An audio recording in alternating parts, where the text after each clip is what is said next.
So we're back. And just before we go live to Maggie, I would love if you guys would like and share our posts and our live stream. So if you do, you can win a bottle of Black Top. And who would not want that in their lives? Because we have been talking rum all night and all of you deserve a bottle of rum. So like and share, put someone, oh, hold on. We have a winner from probably the last 999 sessions. It feels like we haven't done it for a while, but congratulations. Maurizio, sorry if I killed your name there. Rota Alvarez and Corey Skula. You have both won a bottle of Black Top, so make sure you contact the guys and give them your address so we can send those bottles over to you now. But like and share, like and share, like and share. We need some love to take us into the twilight hours because we have been up for a while now. And Maggie, I'm so excited to have you back. And we're very lucky tonight to have a butler serving us this evening. Sir, I would like a glass of champagne because I am with Maggie. Of course, madam. Maggie, how are you? James Bond is in the room. We said we'd get dressed up for you. And I know, I love it. And Maggie. Oh, apparently my mic is. I didn't mic up because I'm sitting on my microphone. You guys look amazing. Luckily, we have a tech team to tell us all the things we're doing all wrong. The things we're doing all wrong. The time. Right. Hopefully, you can all hear me now. I mean, you're probably happy you couldn't hear me before, but hey, who cares? I can hear you. So, Maggie, I think both of us are so excited to have you back. And, I just, Gail, I just don't know. Actually, I got some breaking news, which was actually made live on Facebook the other day. Richard Seal is actually missing my hugs. Yes, true. He declared it on Facebook in public. Right now, I feel pretty damn special. Yes, I do. No, Maggie, it's super great to have you back. And I think the last session was really interesting. And, we kind of looked at a different angle of rum. And I think I wish we could have spent another 2 hours on a lot of the subjects because I feel I had to rush them to try and cover as much as possible. And, it was super interesting. We were blessed to have such amazing people, and we're so happy to have you back. And I don't know whether we do the teaser now or later, but is Nicholas in the house? Because Nicholas messaged me. Hold on. Nicholas messaged me yesterday, Nicholas, and said, why are you doing the Maggie session so late? I said, well, and then he asked me a couple other questions, and he goes, so what are you, do you have anything to announce? I was like, you might want to stay up for it. I saw him log on. It'd be interesting. Yeah, okay, well. Thank you, Mr. King. Must have been about 2 months ago, because it wasn't far to the start of coronavirus. I don't think. Yeah, so I have no concept of time anymore. Hi, Nick. I know. All of us are like, but I've spoken to Maggie about 4 times since then, so what happened in between? And it was interesting because I said to Mitch, do you want to taste some rum with me? Maggie's going to do a little tasting with us. And Mitch was like, yeah, that sounds kind of interesting. And we sat down. She's making me sound much cooler than I was. I was like, yes, absolutely. And we kind of I've been bugging Maggie for over a year to send me some barrel samples because I want to be Luca. That's essentially the reality of it. Or do you just want to beat Luca? Beat is probably a better word, but overpower. Oh, apparently it's pulled down my dress, and all of you. Look, Richard! It was on a public Facebook book, Richard. It's not on a strictly need-to-know basis. And it's because you miss me so much, Richard. I know. But, you know, and I do want to beat Luca. Yes, that's very true. And we got these amazing samples, and we were sitting there and looking at them, and I was like, okay, let's. Maggie said, oh, do you want me to talk you through them? I was like, yes, that would be fucking amazing. And we sat there for probably 2 hours. It kind of got a little cray-cray at the end. I think some foliage in the office was moved, and it just got a little... Some flamingos appeared, some trees moved. Yes, quite adamantly. There was some costuming. We had a very good time. But what came out of it was yeah, you want a little... 2 little samples. Would that be correct, Maggie? 2 little samples that may have made the cuts. What do you think? Should we? I don't think we want to go too far, because I want to leave a little je ne sais quoi. You know, it's not good to give it all out on the first date. Have you seen the writing? Would you like to see the writing, or is that too much?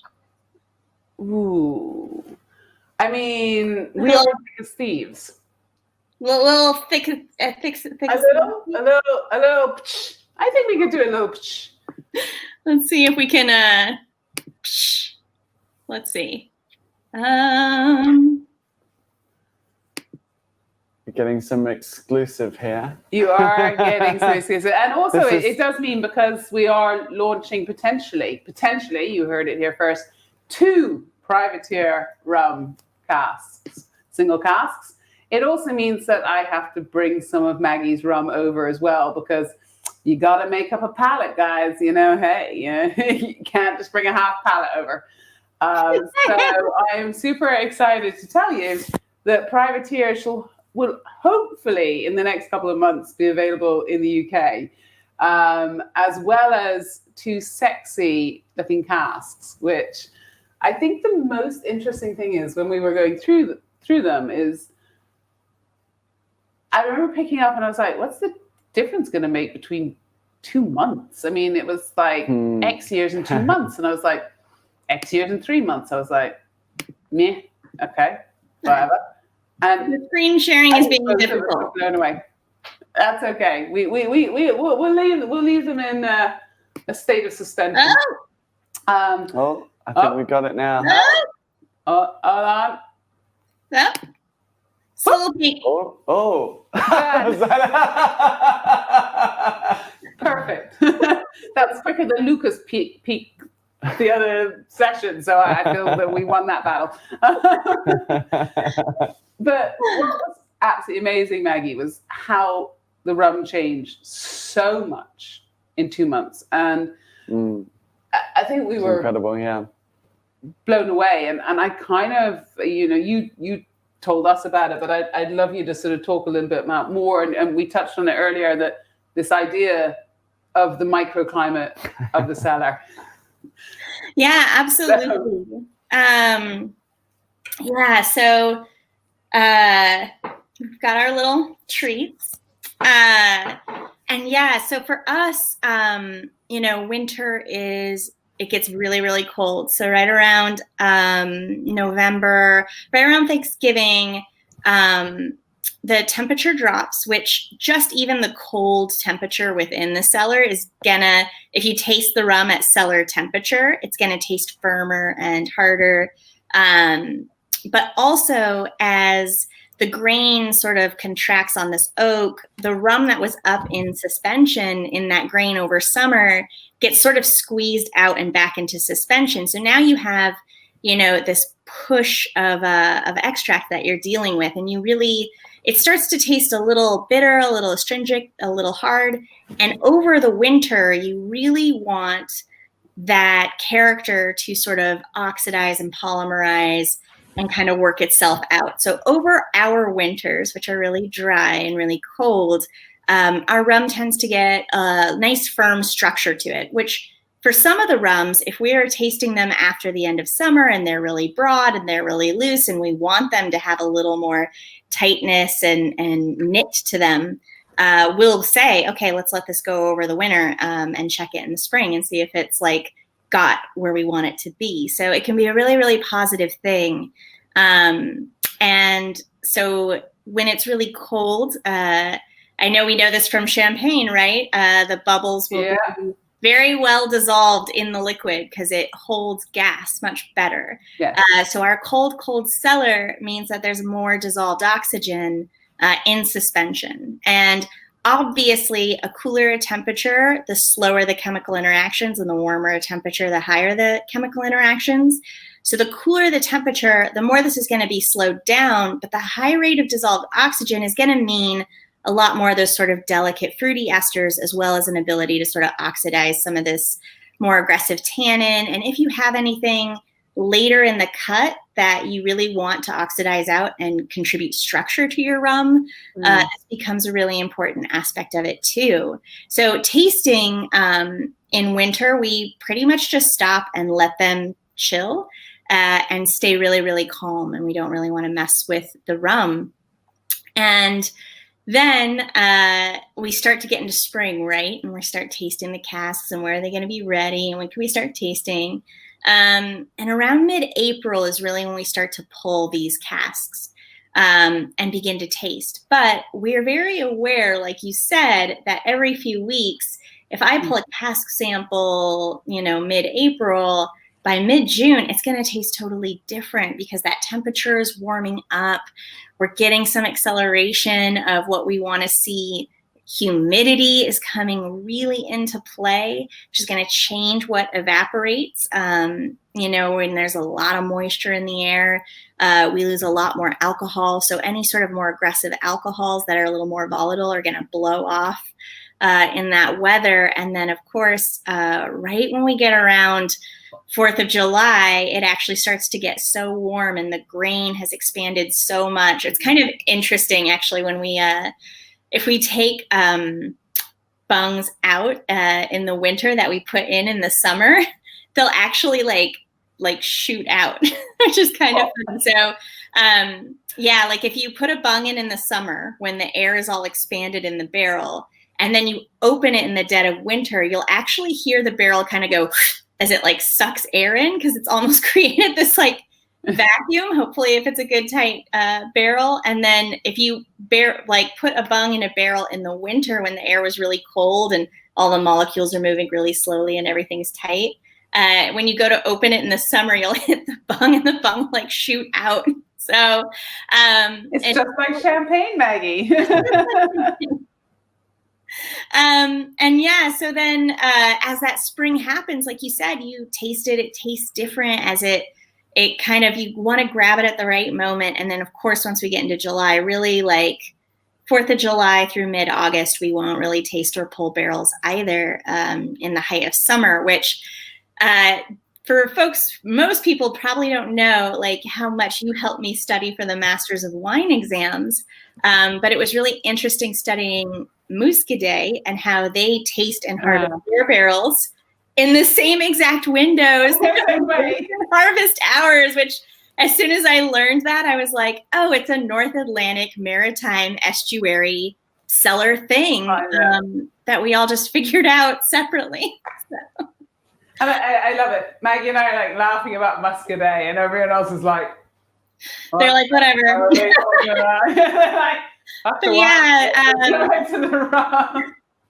And I loved tasting with you because you have such an ability to taste for cellar environment. Another thing we talk about in wine is, Meursault has a high water table, so the cellars are not dug as deep. So as the barrels age, they get a different flavor and texture because they're warmer than other cellars in Burgundy. And so we learn to taste for these things. And, even though wine is high acid, low alcohol, and spirits are, sort of an average pH and high alcohol, like they still show some same characteristics from these environments. And when we were tasting a number of barrels side by side, it was so cool to talk about how, a barrel that might be richer, like this one. It's on the east side of our building where the sun comes up and hits that side of the building first. So it's the first spot in our cellar to get warm. And then as the sun continues throughout the day, it stays warm. And then the sun sets, whereas the west side of our cellar, it's going to be the last part to really get heat from the sun. And then the sun's going to set pretty quick afterwards. And those barrels are just going to taste different. And we love that variety. We love that character. And I loved tasting with you because it was sort of like putting a puzzle together with someone who can really just taste that and catch it. And it was really exciting. And I love tasting with you in the same way. And I think, we've talked so much about terroir. We've talked so much about how everything changes and becomes. And what I really loved about you guys is that I literally turned around and I was like, okay, as soon as we made the decision, I was on the email with Andrew. I was like, can you make sure get it out of the barrel now? I don't want it to change. And now, and Andrew totally got it. And we work with a lot of distilleries, be it whiskey, mainly whiskey actually, where we've actually messed up because we haven't taken it, or we thought they were taking that barrel straight away, and then 6 months later they're like, well, it's still sitting in barrel, and we were like, and it's totally changed. I mean, we've totally because it's been so different to what we actually wanted from the product, and it's insane. It's you have to move super quick, and I loved Andrew for just being like, it's coming out on Monday. Literally in the calendar, schedule set, and I like we were talking about earlier, we're a really, really small company. So for us, to do that and make that happen and shift that work, it's me to Andrew, it's you to Andrew, and it's done. There's no channels to go through. It's really easy to just prioritize what we need to prioritize and do what we need to do, because it's so direct because there's so few of us. I think most people don't understand that. Really, it's Pete and Dylan in the distillery. I obviously help direct production and help out in the distillery. But really, it's 4 of us that are really on site, doing everything. So it's very, very easy, like you said. And Andrew loved working with you because you're just clear and direct, and you know what you want, and you know how everything works and is affected by these things. And I think people get a lot of stars in their eyes and get really excited to work on stuff. And then the practicalities of how a cellar works or a distillery works hits the road. And I think, when you're choosing single casks, and we're totally going off piece on what we're meant to talk to, but hey, that's been the whole theme of the evening. When you're choosing single casks, I think the thing that you're looking at is that you want it to reflect the distillery. You want it, okay, you might want a little quirk, or you might want it to be a little crazy or what have you, but actually you want the DNA of the distillery to come through. And I always remember when I talked to John Glaser, we've talked about Compass Box a lot actually. Well, Daniele talked about Compass Box a lot. I was like, is Daniele selling Compass Box? What's going on here? But I remember going to John and saying, I want, we did a Compass Box for Selfridges. And I said, this is what I want it to taste like. And I think I did the same with you guys. I said, this is what and I'm so bad because I liken it to wine terms, but I was just like, well, Maggie's going to get it. If I say I want a Viognier, she's going to be like, yeah, I totally understand that. It made my life easier too. Yeah, find the Viognier barrel.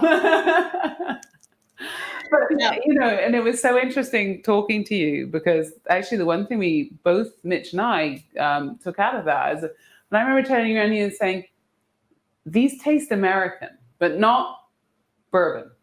These taste American, and I can't put my finger on it, and I don't know what it is, but there was something that I was like, I know it's from America. If I put my nose in it, I would be in America, but I'm not in Kentucky, and I'm not in Seattle, and I'm not in Texas.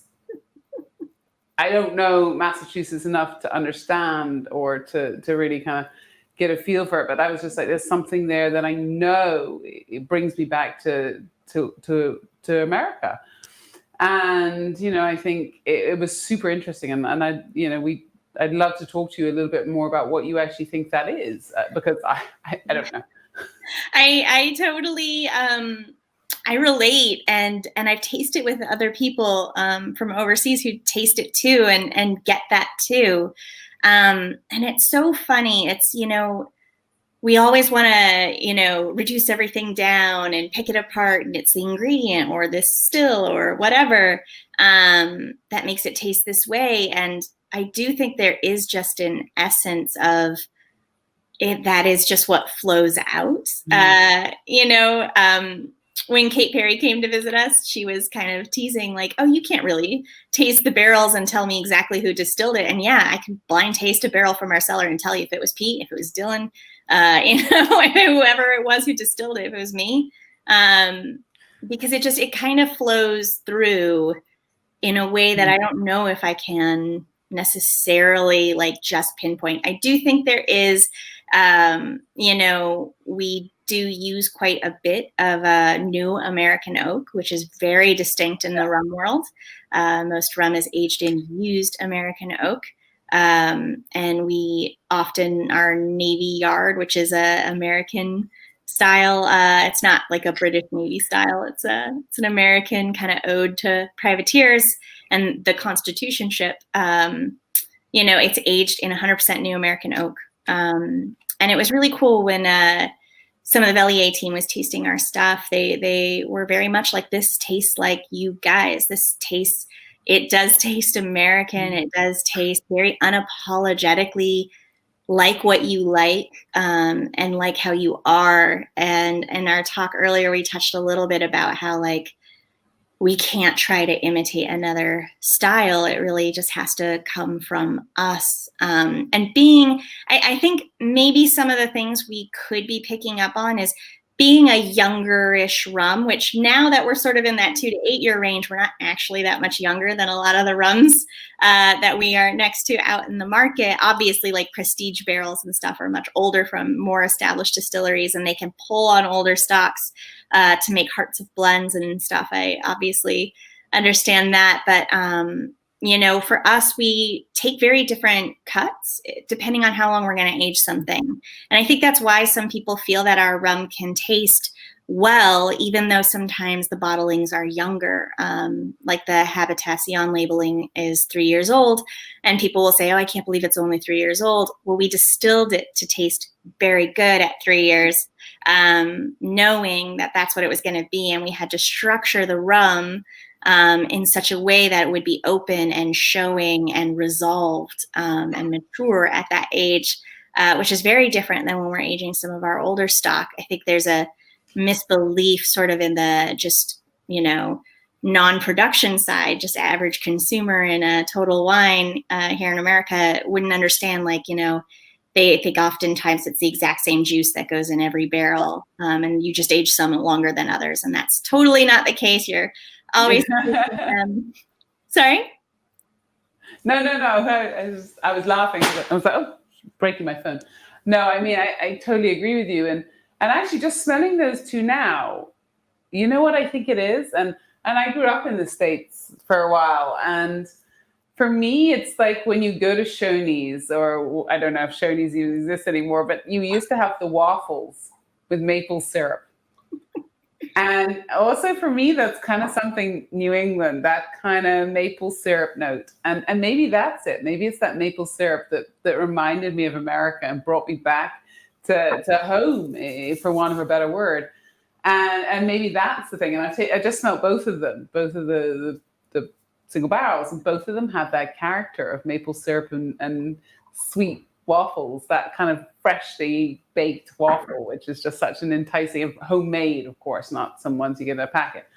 And maybe that's it. Maybe it's that je ne sais quoi, which is so sort of New England. I mean, New England to me is autumn leaves and maple syrup. And maybe totally romanticizing it, but I kind of get both of those things on the rums. And I think you picked up a really good point about they're only 3 years old, but who the hell says spirit needs to be old?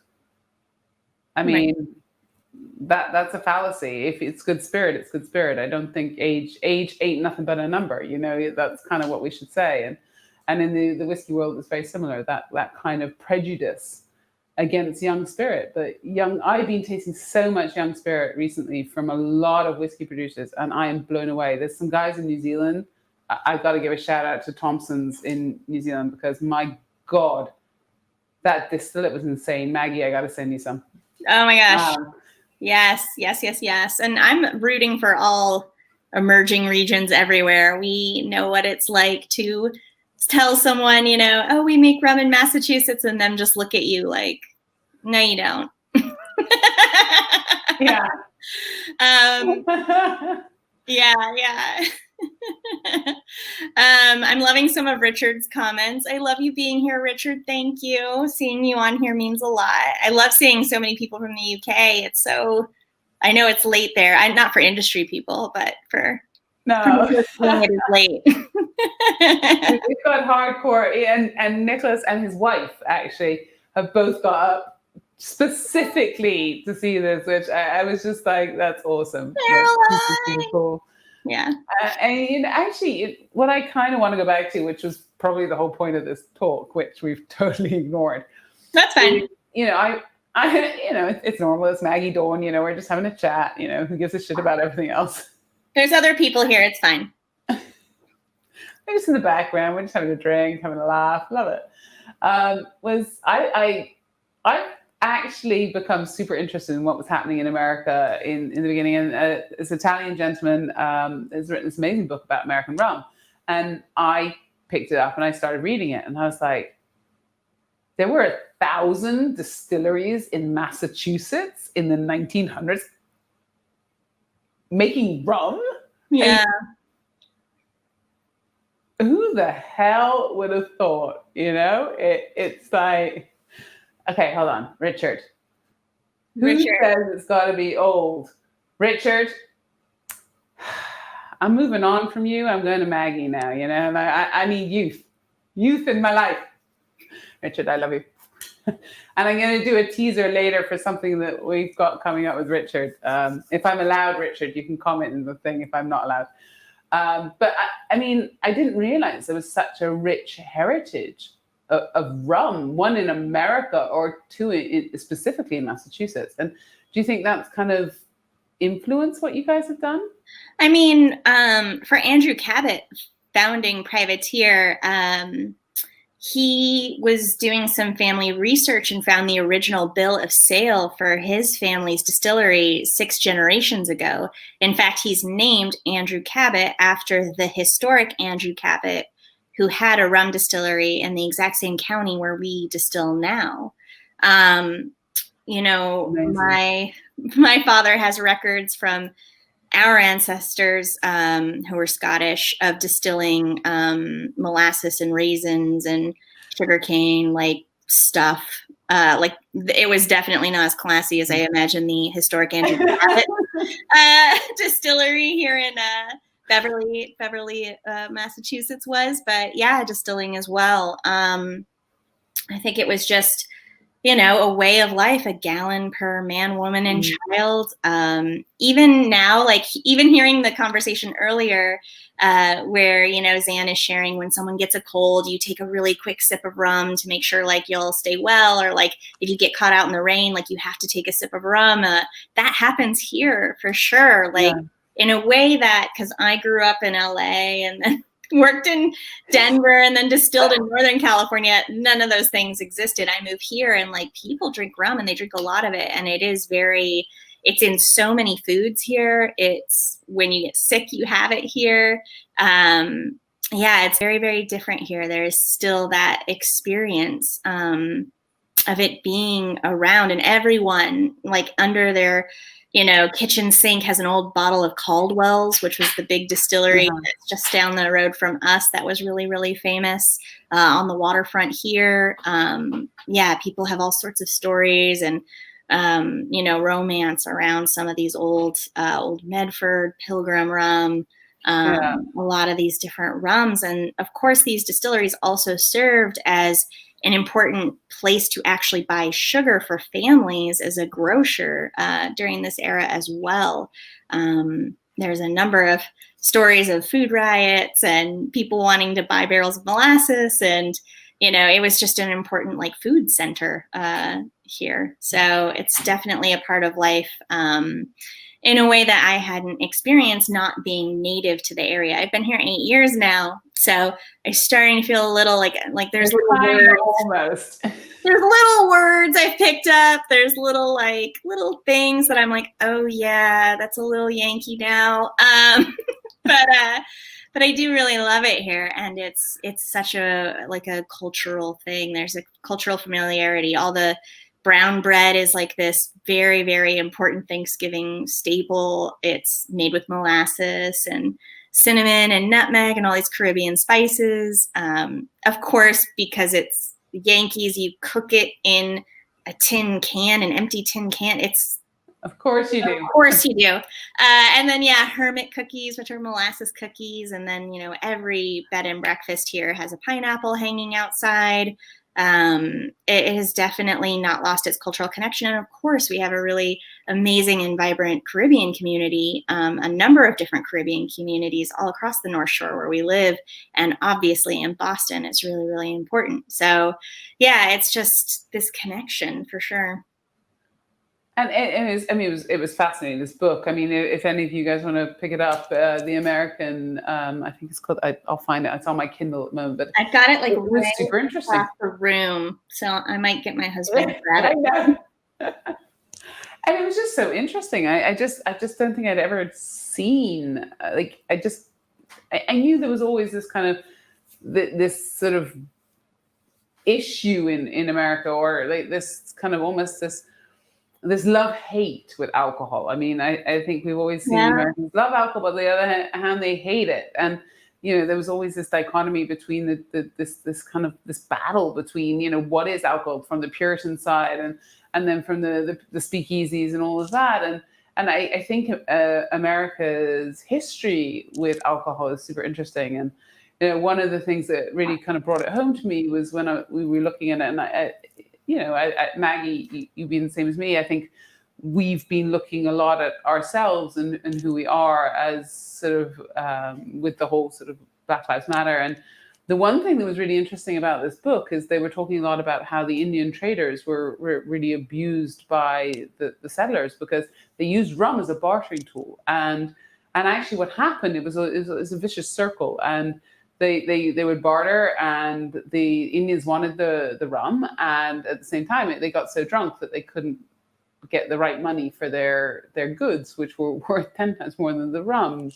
And it kind of really brought it home, this whole idea of how alcohol actually has been very influential in the world in terms of for positive but also for negative, and how we need to kind of make that good again. Is that a fair comment, maybe? Yeah, I think we have, like everything in our lives, and particularly here in, I can speak for the US, I think that it's so important that we first have to know the history, and then we have to recognize the harm that was done and work to repair that harm before we can move forward, right? Like people who say, let's just look forward, that's not how it works. You don't actually fix the thing. And just like you mentioned, there's a long history throughout. I mean, Chalky and I did a podcast where we covered quite a bit of this, where we talk about not only in the beginning of the mission systems throughout California, these invading churches and colonizers would come in, set up these religious missions to take over an area. They didn't want them to be more than one day's walk away so they could maintain control.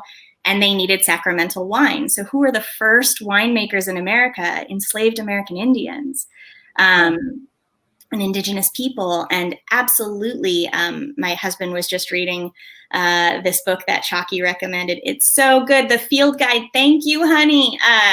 And there was this incredible detailed abuse of these fur traders. And just like you described, using alcohol as this form of abuse. And Chucky also discussed, sort of this attempt to use laborers, then pay them in alcohol, leave them, and kind of abandon them without paying them or caring for them after getting them a few drinks, and just treating them that way, and this abuse that has happened. And I do think there is a lot to discuss in American history about abuse and access to medical care and access to counseling. And, even in the time of COVID, it became really aware that, yes, we're not driving, but it doesn't mean that if you consume a lot of excess alcohol, you're not going to have an accident at home.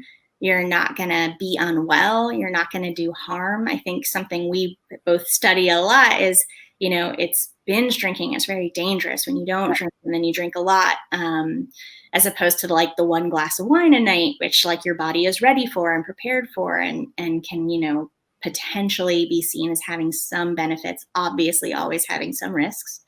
But yeah, I think there's a lot of discussion about harm in here, and in this social awakening, the harm we can do. And I know that there's been a lot of studies, there were old traditional systems of payment through alcohol, in the African wine industry, throughout many wine industries, this idea that you many cultures, full stop. Right. You pay your workers. Alcohol was a bartering. And that becomes really dangerous, and dependency. And then like, where does consent come in if someone is working in exchange for alcohol that they have a dependency on now? It gets really complicated really fast, and just making sure we're centered in care, and looking out for each other and asking how each other are, and making sure each other's well first before we're thinking about, all these other issues, I think is so important. So especially here in the US, our medical system, I mean, we all know what's happening right now with COVID, and that's on top of a really difficult medical system already. And like, just all of the hardships and fear that people have, and where that leads, and then not being able to have access to what they need in terms of support, or even just, checkups and things like that are so critical. So, yeah. And I think we've segued a little bit, but I think it's important to talk about. But as per usual, Maggie and I segued.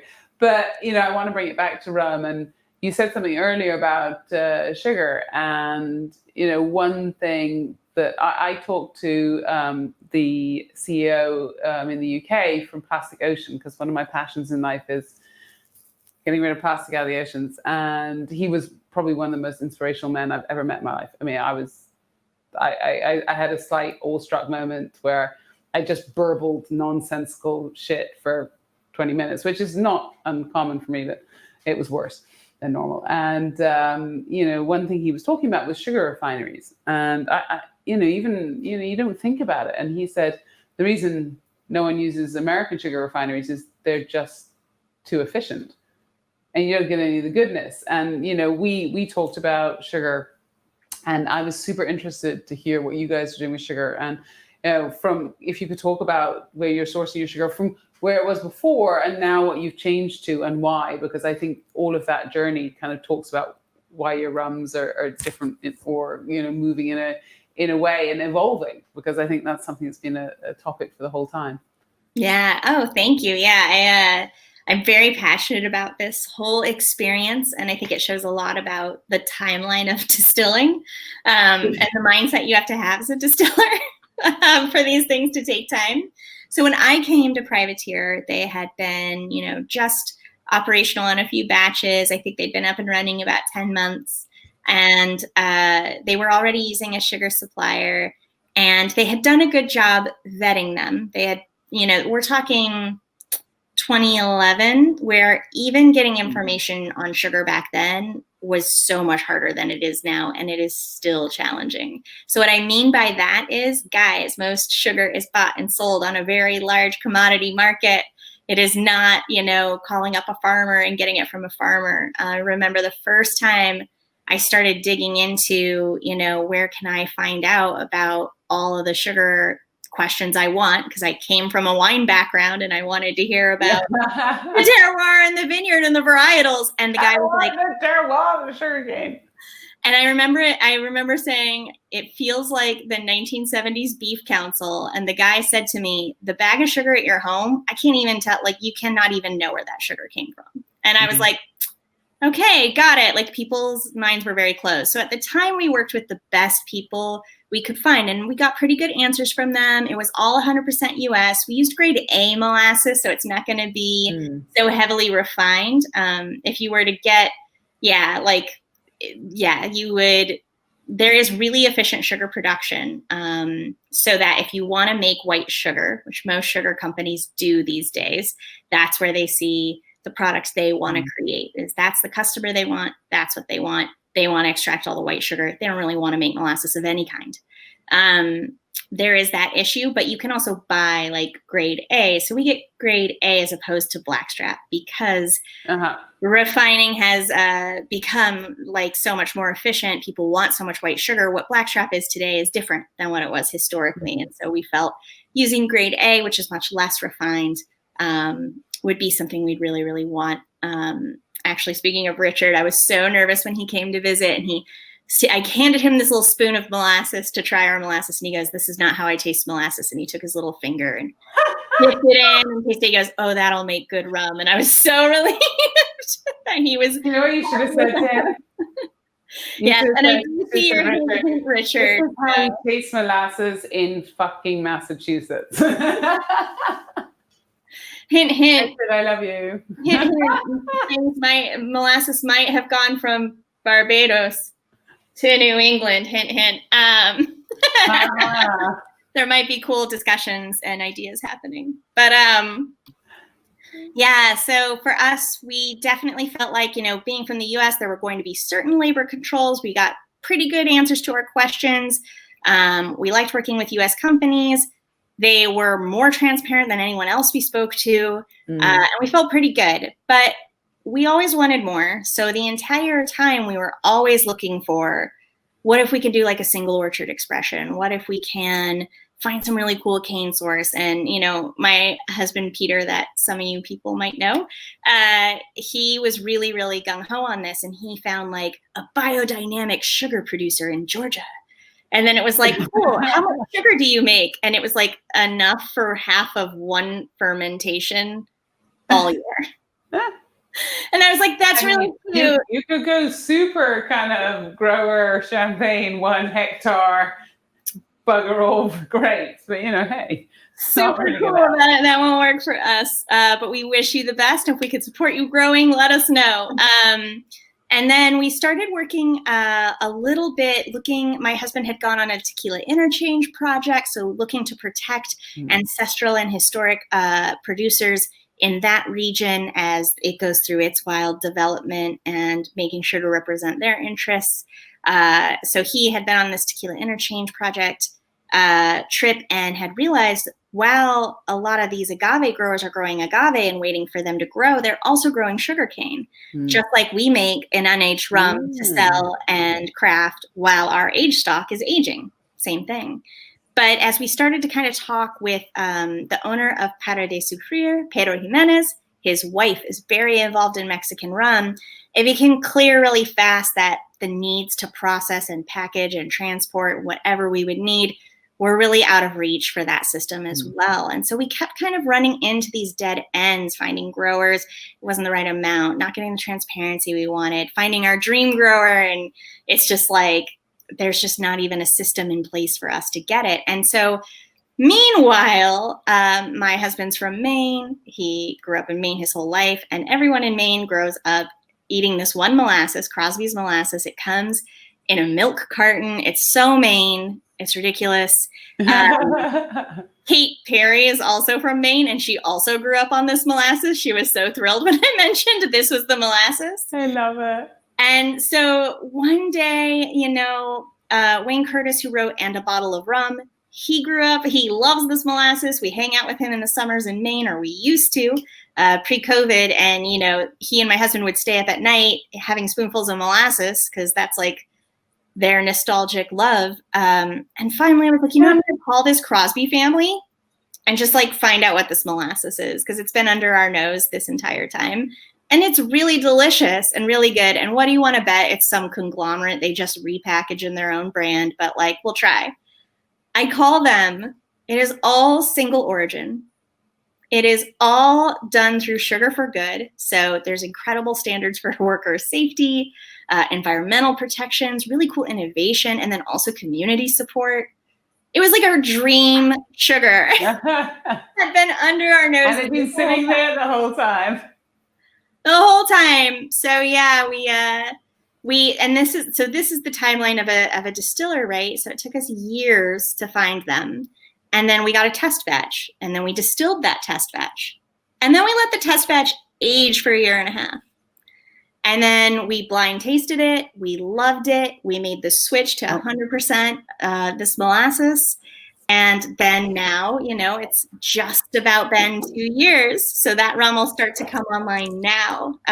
Our New England white rum is all 100% Crosby's molasses and has been purchased. Sorry, Maggie, I've lost my earphones. I need my tech team because tech team. Oh, I got you. No, I got you. I was like, the earphones have died. And I'm in high heels, so I can't run. I don't know why I'm wearing high heels. I might actually just take them off. I was like, I can't hear Maggie. But we're fine now. We're fine. And trying to walk in high heels is just not something I'm good at. But sorry, no, you were saying that you aged it for 1 year, and then I kind of... Yeah, we aged the test batch for a year and a half, and then we made the switch over, and that was just about 2 years ago. 2 years ago, I have the exact date. I think we could throw a party. I think it's like October 16th. We made the full switch over just using them. So our New England white rum has been made from that for almost 2 years now. But our age stock will just be coming online. And when you're a distiller, like this is how it works. You decide you want to do something, and then it's like, it's a process and it's time. And that's what it takes. It's not that you're not working in code where you change a line of code and hit enter and then everything's the way you want it. It's a very slow and steady, everyday ritual, everyday work to get to someplace hopefully special someday. So to me, 8 years is very quick. Christmas is tomorrow. Spring is a week away. Like it's all, time is very different for me, I think. Well, I mean, it's funny. I think times change for all of us right now. And it's weird, like I was just like, how is it? Well, I think it's August now. Right now, I have no idea, but I'm pretty sure it's August because I think we've crossed over 12 o'clock. And it's like it is. I think for you guys, because you have, and I think testament to kind of what you guys are doing, and the liquid was outstanding. I get excited about product to that extent, maybe about 4 times a year. And I just left that tasting when we were tasting single barrels, and I was just like, why was this not in my life before? I've been cheated. I've known Maggie for over a year, and I only just find this now in my life. But it was really just and actually what I would love to do is taste your new make, because I think that's where you really get to the soul of a distillery, is in the new make. And I always say, when I look at kind of Balvenie, I always get honey in the new make. Joy says she always gets orange in her distillates. I always get red apple in Glenfiddich. I think there's certain, or Glenlivet, sorry, there's certain tells on things. And I'd be really super interested to understand if kind of the things I'm getting is cask, or is it in the distillate? And I think new make is always the soul of the distillery. And Richard's just said, I'm too busy with gin. So I'd just like to announce publicly that all Foursquare products will forthwith be delisted from the Whiskey Exchange. Getting yourself in trouble. Richard, behave. Richard's permanently in trouble.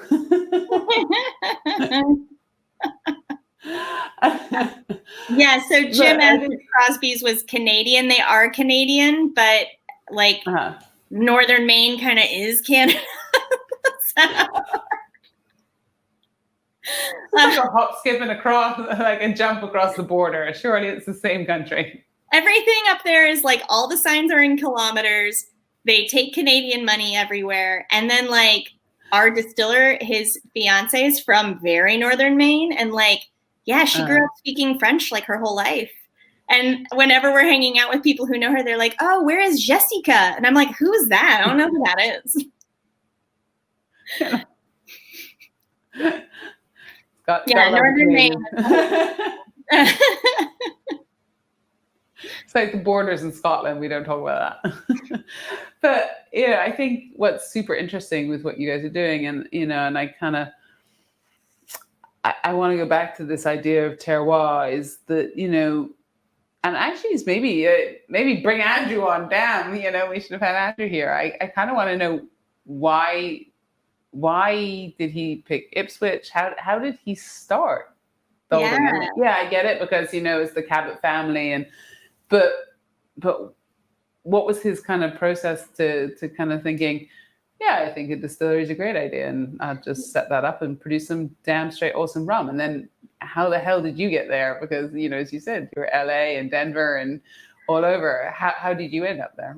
Yeah, so with Andrew, there really is, I think of all the brands that kind of have like a made up name and then like some romantic story about some made up name or just some person plucked out of history or whatever. Whereas this is like genuinely inspired by a real life person who happens to be a direct, ancestor of the person who started this company. And he really did take a lot of ideas from these privateers that, it was very class transgressive. It was very,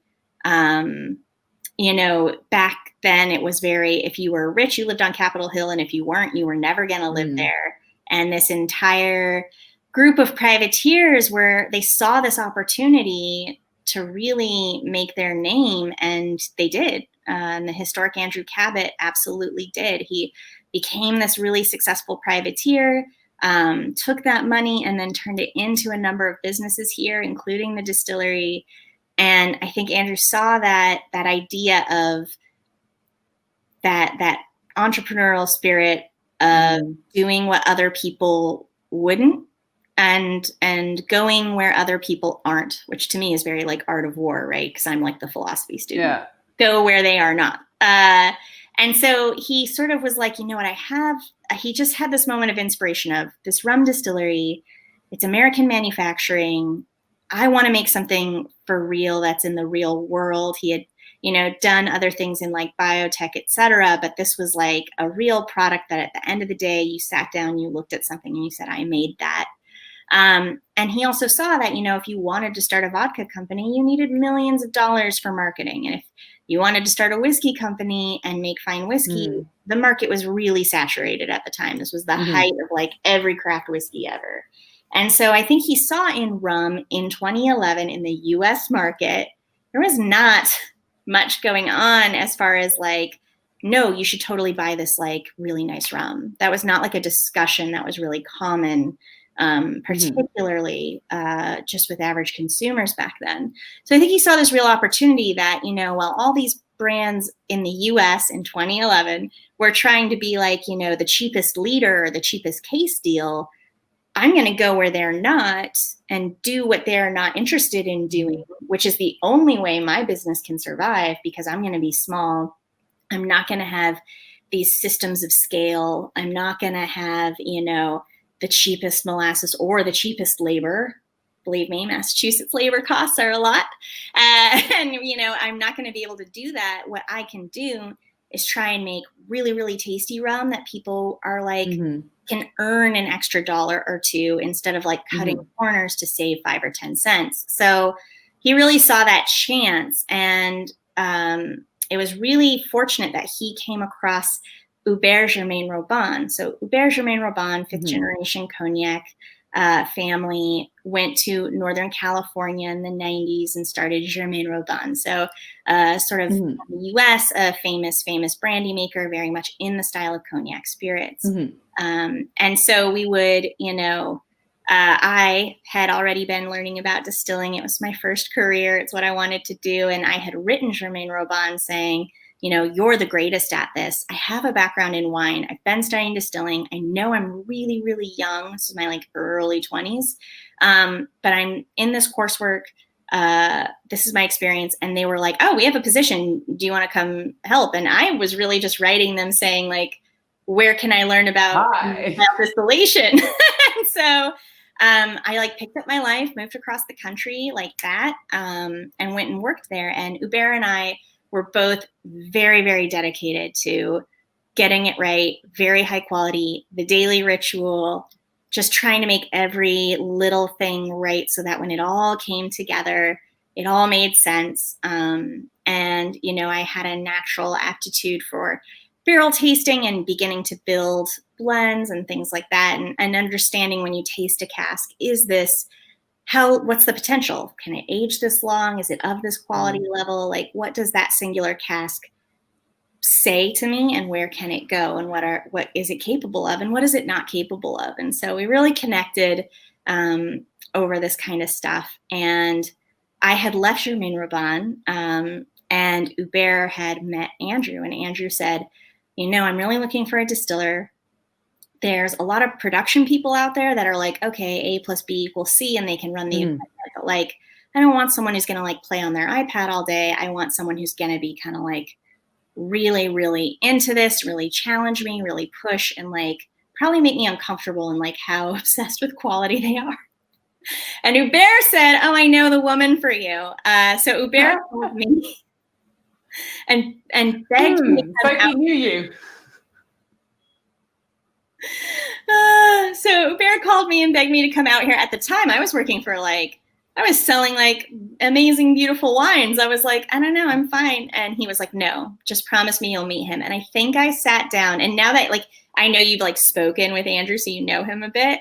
I literally sat down with him for 5 minutes, and it was cool, moving my life here, selling my house.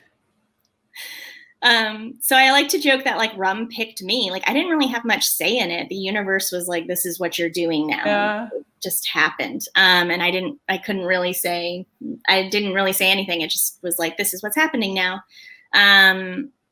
So yeah, for me, that's how I ended up here. It's how I ended up working with Andrew. It's, one of the best friendships of my life, and we challenge each other a lot, but we work really well together. And our team is amazing. Dylan's now been with us, almost 6 years. Peter's just about to have his 8th year with us. Wow. That's our distilling team. So yeah, it's a really great crew, and we're really, really proud of what we're doing, but we also know we're still really tiny.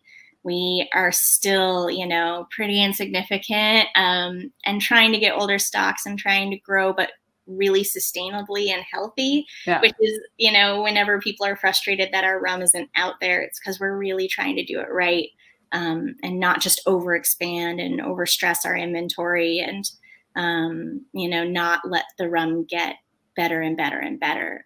So for us, that's the goal. It has to, but like I said earlier, the only reason someone's going to pick up a bottle of Privateer is because they hopefully think it's good. It's not because of a marketing campaign. It's not because of any influencers. It's not because of any brand ambassadors. The only way they've probably heard about our rum is if someone liked it. So that's it. That's the whole enchilada. We can never, ever. And you know what, Maggie? I think that's the best marketing. And actually, Meredith, I've been looking at that comment for a while, and I'm glad that my tech team is on fire in the back there. I think this is a really great question. Did Andrew know about this, that maritime climate, or was it just sheer luck? It was kind of luck. I mean, there's a reason why there were distilleries here before. I think any environment, I think Richard said something in the comments earlier about just be in your environment, make for your environment, embrace your environment, and express your environment. So, I think desert climates can age beautiful stuff. Tropical climates can obviously make beautiful things. So I think there's beauty to be had, but obviously I think that being on a salt marsh, for anyone who's ever been near one, they have this intense oceanic smell. And, any alcohol is a solvent. It's going to absorb the flavor of whatever it comes into contact with. Maybe not a lot, but you're going to notice it. And break the link with your environment. Let the spirit reflect your environment. Exactly. You really want to just be there now. So I think it was a little bit of luck that he got this warehouse in Ipswich on a salt marsh that's protected. There's foxes running through our salt marsh, coming up to our back window. It's really sweet. I think I was reading your comments when Angelo was making his daiquiri, which was just the best daiquiri ever. I mean, who makes it? I love the fact he was just like, yes, I went to the tomato plants outside Bellier and, in the garden. I'm like, And it was biodynamic. When I know, I was like, who has a biodynamic tomato plant? I mean, this is unheard of. But that's Bellier and that's Angelo and that's Luca. And I was just sitting there going, and I saw your comment about, we have foxes that run around. I was like, what is going on here? Foxes and deer, yeah. Yeah, they eat the mint. We get some wild grapes, some Concord grapes that grow out in our salt marsh, and they come up and eat the grapes. It's so cute. So yeah, I'm like, I'll just sit here and watch the foxes eat grapes. You guys are good, right? Yeah, well done. So yeah, we really have such a beautiful environment, and I think a lot of it was he just knows. It's funny, even times when he'll throw out a wild idea and I really resist it, and obviously he's right. It's just, he just kind of just knows. He just has that brain. And so, we're just really fortunate to be there. And every drop is fermented, distilled, aged, and bottled right there. There's no other warehouses, nothing. It's just right there, which is really special. And it's something we're really lucky to do. And I think, that goes back to what we've kind of pulled through this whole session, actually, is that what's so important is where and how and why and who. I think the who is often forgotten. And we're doing a campaign on the Whiskey Exchange next month, or this month, because it's August, about Meet the Maker. Because for me, actually, we don't buy product. We often buy people. And we buy into the brands or the products because we've met someone and we've engaged with them and we've had a connection with someone, and in a really funny way. And we used to do that at trade shows and things like that, and that's kind of gone right now.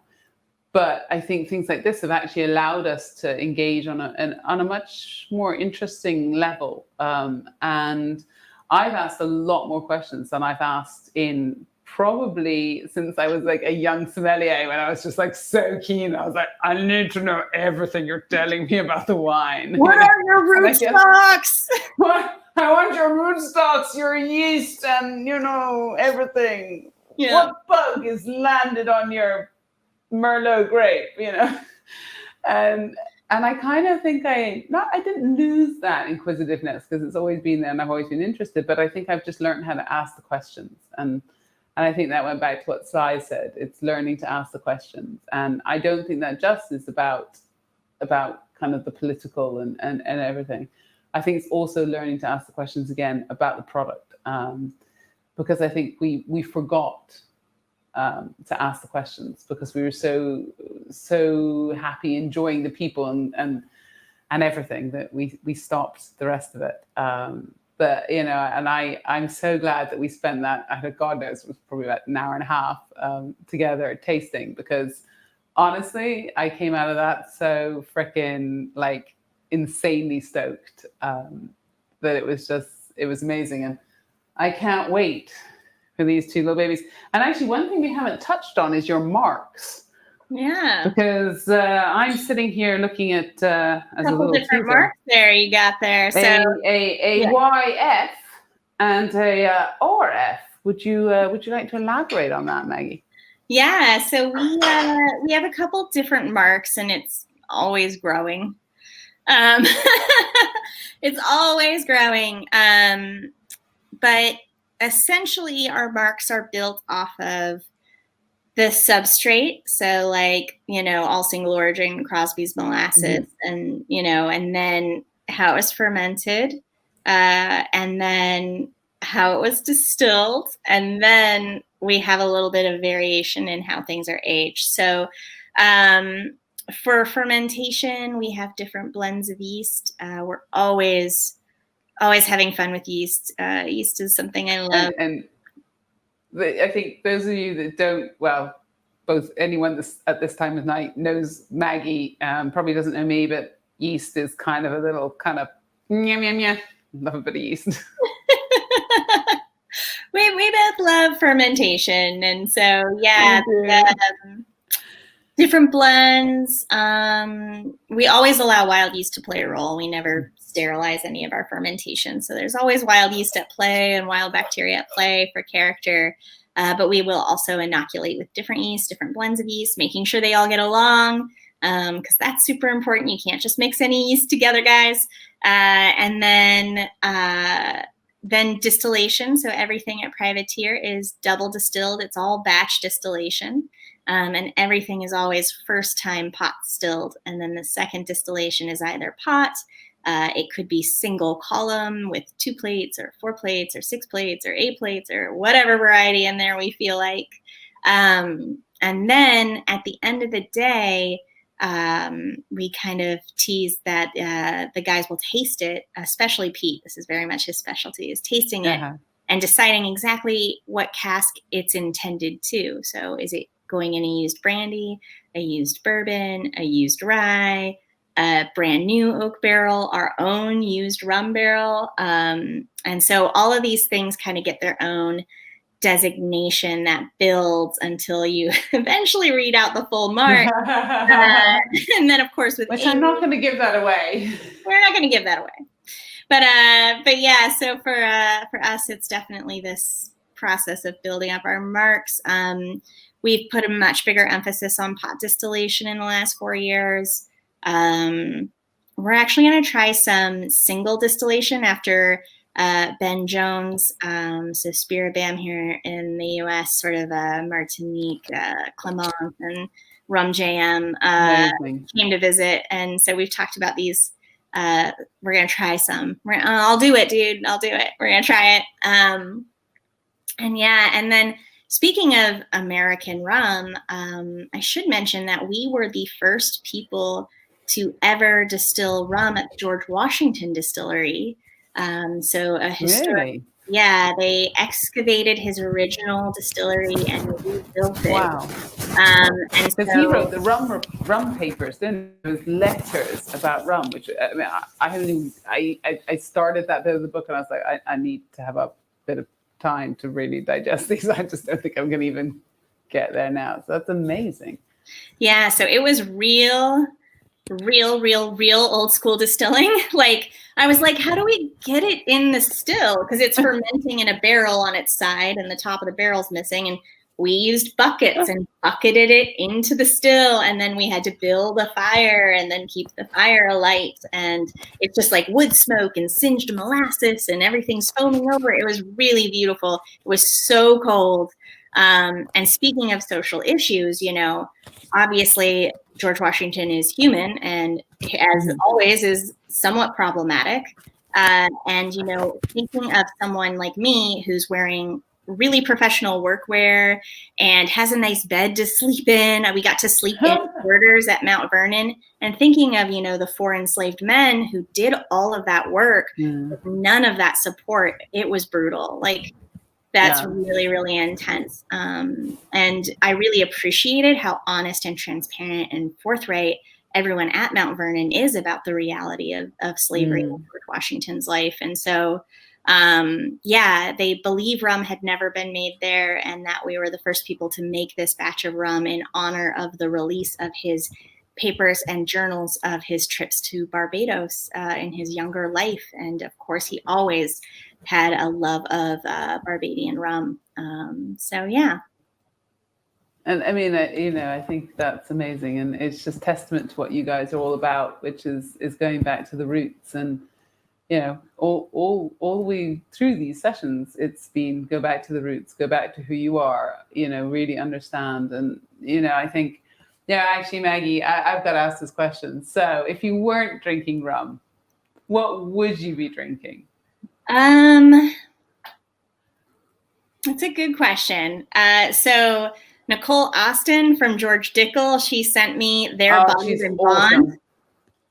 So I've known her like a while, and I'm so proud of her. She's so amazing. The facility she opened at Tullamore Dew is like incredible. Her work at George Dickel, like I couldn't be prouder. And at the start of all of this, she sent me a little care package with that bottled and bond, which is amazing. Oh, so jealous.